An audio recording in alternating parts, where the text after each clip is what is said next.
તમે પેટી લાવો અંબાની એટલે આખી પેટી. આ વખતે એવું થયું, આ વખતે લાઈન લાગી અમારા ઘરે કે અહીંયા બાવાશ્રી કે આખી પેટી આપે છે. ઘણા એવું સમજતા હોય કે આપણે પ્રભુની સામગ્રી એવું નામ આપી દીધું, પછી એમાંથી આપણા ઘરની અંદર કંઈ લઈએ તો બાકીની શેષ વસ્તુ બધી અર્ધભુક્ત થઈ ગઈ. ભંડારની વાત છે, આપણી વ્યવસ્થા છે. એક રસોડું ઠાકોરજીની રસોઈ થાય છે ત્યાં રાખીએ તો ત્યાં મરી મસાલો બધું રાખવો જ પડે, ત્યાં બધા ભંડારની વસ્તુઓ પણ થોડી થોડી રાખવી પડે. બીજું રસોડું બહાર માટે છે, આપણા આવેલા બધા મહેમાનો ઇત્યાદિ, પછી જે રસોઈ કરવી હોય, ભોગ ધરેલી વસ્તુ પાછી ગરમ કરવી હોય, તો એ બધી આપણી વ્યવસ્થા છે. પણ અહીંયા જે રસોડું છે ઠાકોરજીની વ્યવસ્થા કરી છે આપણે, ઠાકોરજીનું નથી. ઠાકોરજીનું માનશો તો પછી તમે પણ એમાંથી કંઈ લઈ શકશો નહીં. એક વ્યવસ્થાના ભાગ રૂપે એક રસોડું અહીંયા છે અને એક રસોડું અહીંયા છે, વ્યવસ્થા છે આપણે. અને મેઇન સ્ટોરેજ ભંડાર આપણો છે, એમાંથી વસ્તુ છે એ આમાંય જશે અને એ વસ્તુ ઠાકોરજીની વ્યવસ્થામાં પણ જશે. પણ આપણી સમજ એવી છે કે મેઇન સ્ટોરેજમાં ખાંડ છે, હવે આપણે ચા બનાવી છે, મહેમાન આવ્યા, હવે ખાંડ ઘટી ગઈ, હવે કરવું શું?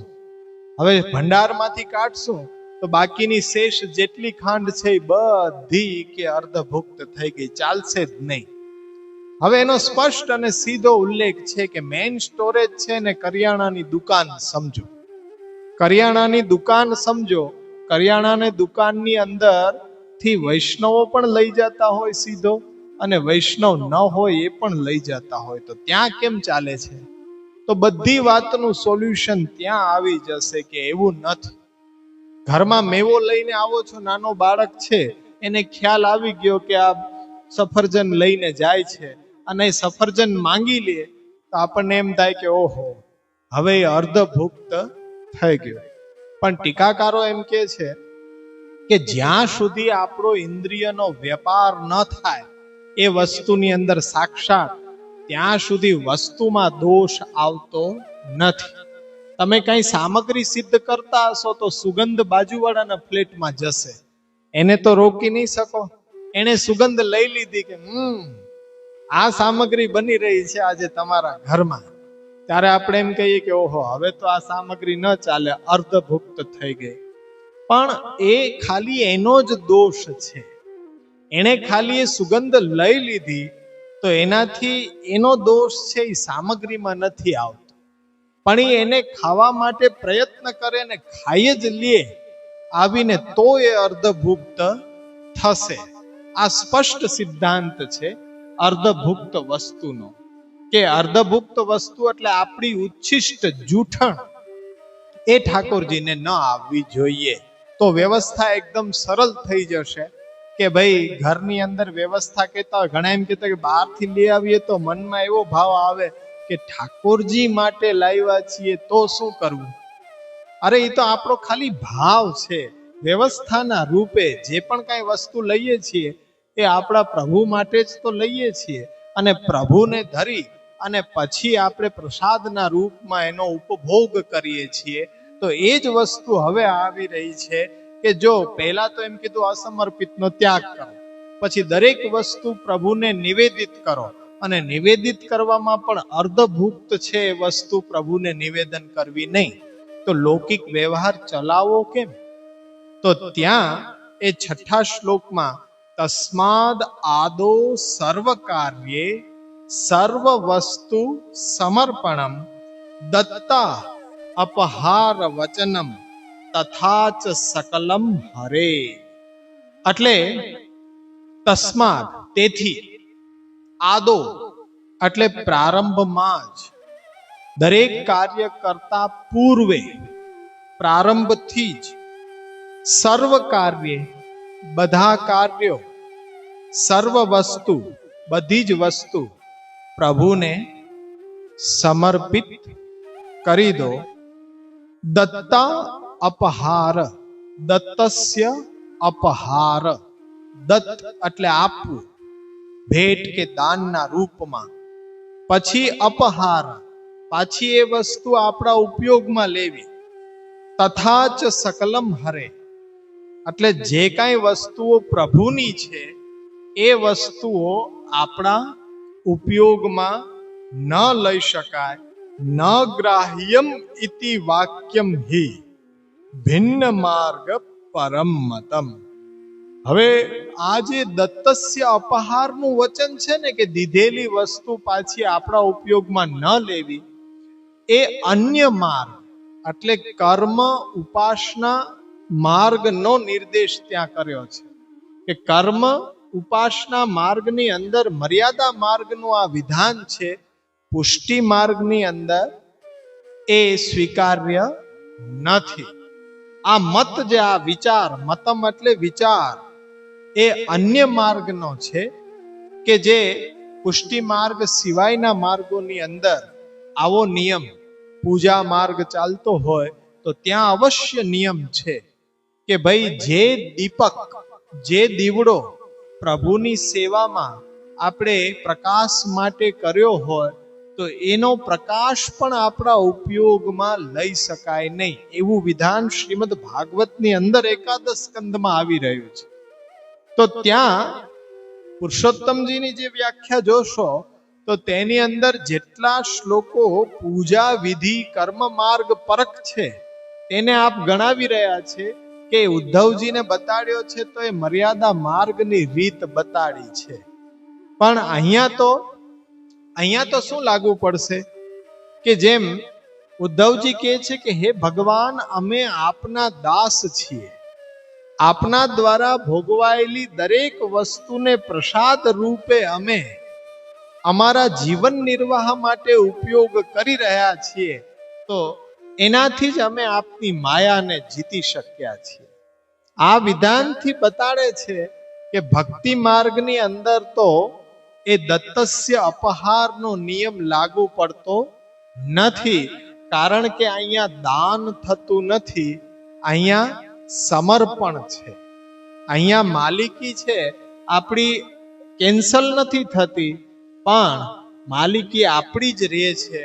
એટલે આપણે પ્રભુને વિનિયોગ કરાવીને દરેક વસ્તુ આપણા ઉપયોગમાં લઈ શકીએ છીએ. દત્તસ્ય અપહારનું વચન છે એ ભિન્ન માર્ગ પરમ મતમ, એ આપણા માર્ગને લાગુ પડતું નથી. અન્યથા તો પછી આપણે ભોગ ધરીને કોઈ પણ વસ્તુ લઈ ન શકીએ. આપણી રસોઈ અલગ બને, અલગ રસોઈ બને તો અસમર્પિત વસ્તુ નામ તસ્માદ વર્જન માચરે, તો પ્રશ્ન ઊભો થઈ જાય. એટલે અહીંયા એ આપણા માર્ગમાં સ્વીકાર્ય નથી. મહાપ્રભુજીએ ભિન્ન માર્ગ પરમ મતમ કહીને કે આ અન્ય માર્ગનો એ વાક્ય છે કે આપણા સંપ્રદાયની અંદર લાગુ પડતું નથી.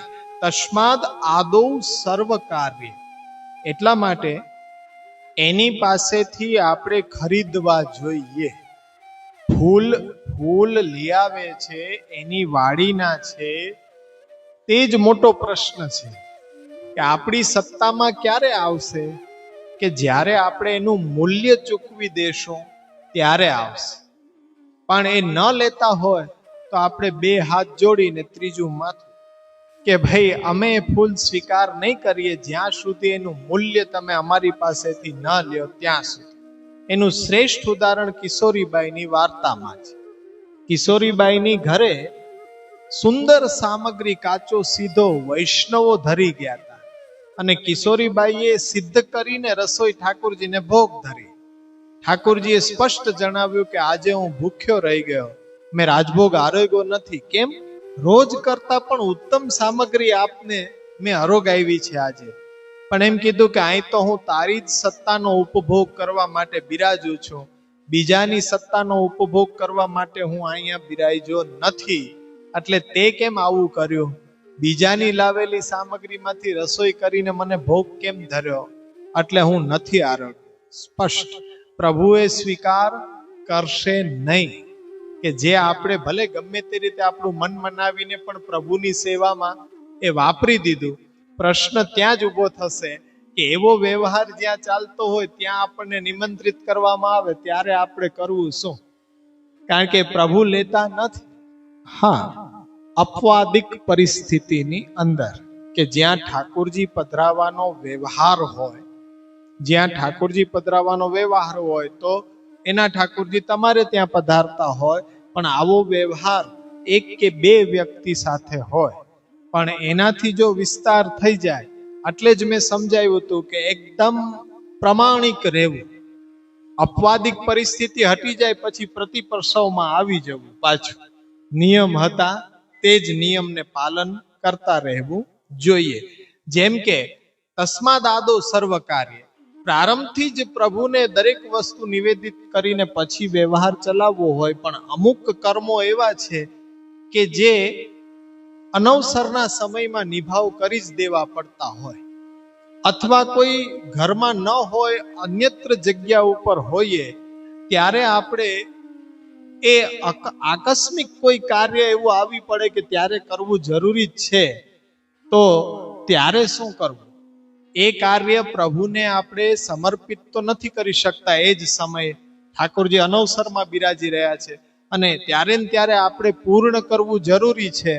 તો ત્યાં પુરુષોત્તમજી એમ સમજાવે છે કે જ્યારે સમર્પણ એ ઘરમાં હોઈએ ત્યારે આપણે દરેક ક્રિયાઓ પ્રભુને સમર્પિત થઈને જ કરતા હોઈએ, પણ અમુક બાબતો આકસ્મિક કાર્યો છે એ જ જગ્યા ઉપર એ જ સમયમાં પૂર્ણ કરવાના હોય, તો ત્યારે પ્રભુનું મનથી સ્મરણ કરો, ત્યારે નિવેદન જ સમર્પણ બની જશે. નિવેદન જ સમર્પણ બની જશે. ત્યારે તમારે ભગવત નામ લઈ મનોમન વિનંતી કરીને એ કાર્ય પૂર્ણ કરી દેવાનું રહેશે. પછી ઘરે આવી અને એ પ્રભુને નિવેદન કરવાનું રહેશે. પણ આ ક્યારે? અપવાદિક, આકસ્મિક કોઈ કાર્ય કરવું જ પડે અને એવી કોઈ જગ્યાએ ફસાઈ ગયા કે જ્યાં હવે પ્રસાદ લેવા સિવાય છૂટકો નથી અને ત્યાં લેવો જ પડે એમ છે, કોઈ રીતે છૂટી શકાય એમ છે નહીં, ત્યારે તમે મનોમન પ્રભુનું સ્મરણ કરી એક વ્યવહાર નિભાવવા ખાતર એ તમે ત્યાં લઈ શકો. પણ આનો વિસ્તાર કરી દેવો એ અધર્મ છે. પછી એમ કે છે કે હવે તો ગમે ત્યાં લઈ લેવાની છૂટ છે ને, મનમાં બેસીને શ્રી કૃષ્ણ શરણમાં કર, હોટલમાં બેસી ગયા ને શ્રી કૃષ્ણ શરણ લઈ લીધું તો અધર્મ થશે. આનો વિસ્તાર ન કરવો અપવાદિક પરિસ્થિતિ છે કે આવું ન છૂટકે ક્યારેક બની જાય ને કરવું પડ્યું હોય, લઈ લ્યો, ઘરે આવીને નિવેદન કરો કે હવે પછી આવી ભૂલ ક્યારેય થશે નહીં. ફરીથી આપણું મનમાં પશ્ચાતાપ નથી, કોઈ કરવું પણ પડે, કારણ કે આપણે સમાજમાં રહીએ છીએ, વ્યવહારમાં રહીએ છીએ. એ જ વસ્તુ સમજાવવાનો પ્રયત્ન કરું છું, પ્રેક્ટિકલ બનાવવાનો પ્રયત્ન કરું છું તમને, કે જડતા નહીં. અમુક કાર્ય એવા હશે કે તમારે કરવા જ પડશે, પણ એને અપવા વાલા હવે આવું બધું તમે કયો છો એના કરતા હવે અમે આપના ને આપ અમારા, જે કઈ છે એ બધું આપનું જ તો છે ને. અમે એમ કહીએ બોલવું એના કરતા તમે ઓન પેપર જ કરો. થઈ શકે, હવે થઈ શકે એનો ખર્ચ અમે કરશું. થઈ શકે ન થઈ શકે ને તો મૂલ્ય લઈ લ્યો ચૂપચાપ, કે જે સિદ્ધાંત છે આપના માટે છે, અમે આપ દેશો એ સ્વીકાર કરીશું. પછી હા કઈ ભેટ? હવે એમાં પ્રશ્ન એવો છે કે અમારો આ સિદ્ધાંતનો પાછો છૂટછાટ વાળો રસ્તો તમે ગોતી લ્યો. પાછો એ કેવું છે એમ કહું, આ કેસરની ડબ્બી અમે આપને આપી રહ્યા છે, ઠાકોરજીને નથી આપી રહ્યા. પાછળથી બોલે પાછું એટલું વિચારે નહીં કે ખબર ન પડવા દેવાય એમ. એટલે અમને ખબર પડી જાય કે ઈરાદો તો ઠાકોરજીને અરોગાવાનો જ છે ને, કે બાવા તો કઈ કેસરની ફાકડી ભરતા નથી. એ તો આપણને ખબર છે. એ ઉપયોગ તો શેમાં કરશે? સામગ્રીમાં જ કરશે ને, એ ઠાકોરજીને પાછી ધરશે. એટલે અમે એ પણ હવે એમ કે ભાઈ ચરણારવિંદમાં ધરી દો, તો ચરણારવિંદમાં આવેલી સામગ્રી ના ઠાકોરજીના ઉપયોગમાં આવે, ઠાકોરજીના ઉપયોગમાં ન આવે તો અમારે ઉપયોગમાં ન રહે. કરવું શું? એનો રસ્તો એવો છે કે એક બ્રાહ્મણને અમે સાથે રાખીએ. તમે આમ કેસરની ડબ્બી આપો ને એને આપી દે, એ તો ખમા ખમા કરે. તમે પેટી લાવો અંબાની એટલે આખી પેટી. આ વખતે એવું થયું, આ વખતે લાઈન લાગી અમારા ઘરે કે અહીંયા બાવાશ્રી કે આખી પેટી આપે છે. અમને ખબર નહીં, કારણ કે અમે એક જણાને આપી દીધી, કોઈએ લાવીને એમ દીધી કે આપના માટે છે, અમે નહીં સ્વીકારીએ. ધડ કરી એને કે અમે આપના, આપ અમારા. મેં કીધું બગીચો આખો નામે કરી દો તો કઈ પ્રશ્ન નહીં રહે, એ તો થાય નહીં, પણ આ તો લેવું જ પડશે. એટલે અમે એક વ્યક્તિ જેને ભાઈ આવા અવસ્થા નહોતી કે એ ખરીદી શકે આંબા, એમાં એના બાળકોને બધાય લે, એટલે અમે આખી પેટી આપી દીધી. બીજે દિવસે 4 જણા આવ્યા, એ આંબા જોઈએ છીએ, કેરી જોઈએ છે. અમને ચક્કર આવ્યું, કેરી કેમ? એટલે કે અમને ખબર પડી કે અહીંયા વંટાય છે. એટલે આપણે એમ કીધું કે ચાલો ઠાકુરજીને ધરી હોય તો 2 આપી દે. કે 2 નહીં, આખી પેટી જ જોઈએ છે. એટલે મેં કીધું પેટી અમારી પરિસ્થિતિ કફોડી થઈ જાય કે તમે તો ધરી જાઓ, પણ અમે કોઈને આપીએ તો બીજે દિવસથી લાઈન લાગી જાય કે અહીંયા એક કેરી નથી આપતા, આખી પેટી આપે છે. એટલે બધા અહીંયા લાઈન લગાડો કે અમારે પણ જોઈએ છે. ક્યાંથી મળે? એટલે આ વસ્તુ છે, તમારા ઘરનો આવે છે, કોઈ પણ દઈ જાય છે તમને, પણ એનો ઇન્ટેન્શનલી ઈરાદો તો ઠાકોરજીને જોઈ. ફૂલ તમારા કામમાં શું આવવાના છે એને તો એ ખબર છે. તમારે એને રૂપિયા જ આપી દેવા. આપણે એટલા તો ઓલા નથી કે એક માળીને ત્યાંથી ફૂલ 25 રૂપિયાના ન ખરીદી શકીએ, એવી તો પરિસ્થિતિ આપણી નથી. અને જો એવી હોય તો પણ આપણે ગુંજામાલા ધરીએ છીએ, ફૂલની માલા જ છે. અને પવિત્રાની અંદર હવે તો બહુ સુંદર સુંદર પવિત્રા સિદ્ધ થાય છે. અવરગંડીથી આમ થાકે બનાવે ને મણકાઈ બનાવે ને ફૂલ જેવી જ માલા લાગે, એ ફૂલ જેવી જ. એમાં અત્તર સમર્પીને ધરાવી દો એટલે ફૂલની માળા જ થઈ ગઈ. એવી આ ફૂલની ન થાય એવી બધી આર્ટિફિશિયલ માળા હવે મળે છે તૈયાર. તો એ પધરાવી લ્યો કાયમી, એ જ ધરો ભાવથી. પણ બીજાના ઘરના તુલસી કે બીજાના ઘરના ફૂલ, એક પાંદડું પણ આપણા ઠાકોરજીના ઉપયોગમાં ન આવે. એ વસ્તુ છે કે આ ભાંજગઢમાં પડવું જ નહીં. પૈસા લે તો ઠીક છે, બાકી તમારી સ્વીકાર્ય નથી વસ્તુ. એક જ વસ્તુ શું થશે? બહુ તો બહુ એ બોલાવશે નહીં, જય શ્રી કૃષ્ણ નહીં કરે, ભલું થયું ને ભાંગી જંજાળ. હવે નિરાતે ભજશું શ્રી ગોપાલ. રોજ ઉઠીને એક જ કથા કરવી કે અમારે ન ચાલે, આમ ન ચાલે, તેમ ન ચાલે, એક ને એક કથા. અને હવે તો પ્રભુની ને મહાપ્રભુની કૃપા એવી જ થઈ ગઈ કે અમારા ઘરને બધાય ભૂલી જ ગયા. હવે ભરશું નિરાતે શ્રી ગોપાલ. ત્યાં એ કે કાંઈ લેતા નથી, ત્યાં કાંઈ પધારતા નથી, ત્યાં કાંઈ હા નથી પાડતા, બધી જ ના પાડે, એટલે ત્યાં જવું જ નહીં, ખલેલ જ નહીં. હવે ખરેખર જેને અમારી જરૂર છે ને એ જ લોકો અમારી પાસે આવે છે. અને જૂના લોકો વળી પાછા બ્રહ્મબોધ અમને કરાવે કે પેલા તો ભાયરું ભાયરું રહેતું અહીંયા બધું. હવે તો કોઈ આમ જોવાથી ન મળે, એકાદ બેઠો હોય કોઈ એવો મળે. તો હવે મેં કીધું એને જ અમારી જરૂર છે, બીજા બધાને અમારી જરૂર નથી. હમણાં બધું લેવા માંડીએ ને દેવા માંડીએ ને તો પાછા બધા આડોટવા માંડે. હિંડોળાનો સમય છે તો ઓહો હો પ્રસાદ લ્યો. પણ સાચી વસ્તુ કહીએ છે એ જેને શીખવી હશે એટલા જ આવશે. બાકી શું ઝાંઝરડા રોડ ઉપર એટલા જ છે? અરે આ હોલે નાનો પડે, એ પણ તમને ભવિષ્યમાં દેખાડી દેશું કે કેમ નાનો પડે. એ તમે ખુદ બધા એના પ્રમાણ હશો કે અભ્યાસ કરવા વાળા વર્ષના વતલા દિવસે દર શુક્રવારે બધાને ખબર છે તો આવે છે કેટલા? આટલા જ.